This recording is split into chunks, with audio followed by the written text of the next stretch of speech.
السلام علیکم ورحمۃ اللہ وبرکاتہ۔ امید ہے کہ آپ تمام لوگ خیر و عافیت سے ہوں گے۔ آج سے ہمارا سبق میرے اور آپ کے آقا رحمت دو عالم صلی اللہ علیہ وسلم کی ولادت سے شروع ہوگا اور آگے چلتا ہی رہے گا۔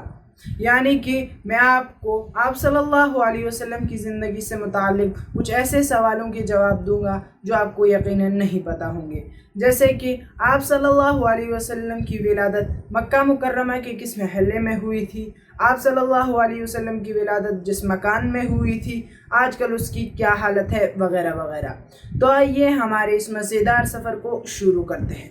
نمبر 1، حضور صلی اللہ علیہ وسلم کی ولادت کب ہوئی؟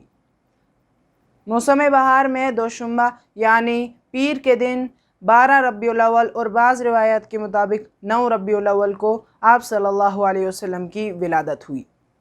نمبر 2، حضور صلی اللہ علیہ وسلم کا اسم گرامی احمد کس نے رکھا تھا؟ آپ صلی اللہ علیہ وسلم کی والدہ ماجدہ بی بی آمنہ نے خواب میں ایک فرشتے سے بشارت پا کر یہ نام رکھا تھا۔ نمبر 3، حضور صلی اللہ علیہ وسلم کا اسم گرامی محمد کس نے رکھا تھا؟ آپ کے دادا عبد المطلب نے آپ صلی اللہ علیہ وسلم کی پیدائش کے بعد قریش کی دعوت کے موقع پر رکھا تھا۔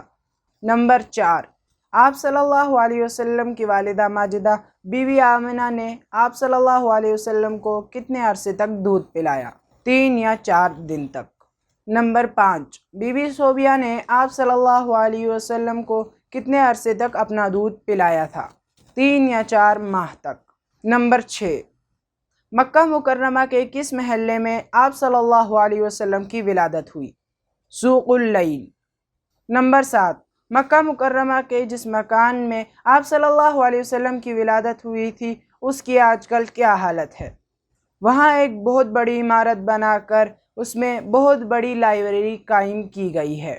نمبر 8، حضور صلی اللہ علیہ وسلم کی دایا کا نام بتائیے۔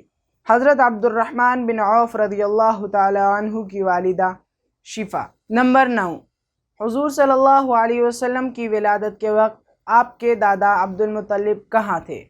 آپ صلی اللہ علیہ وسلم کے دادا بیت اللہ کے طواف میں مصروف تھے۔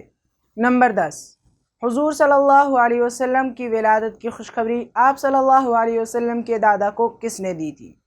آپ صلی اللہ علیہ وسلم کے والد ماجد کی کنیز ام ایمن جو برق کے نام سے مشہور ہے انہوں نے دی تھی۔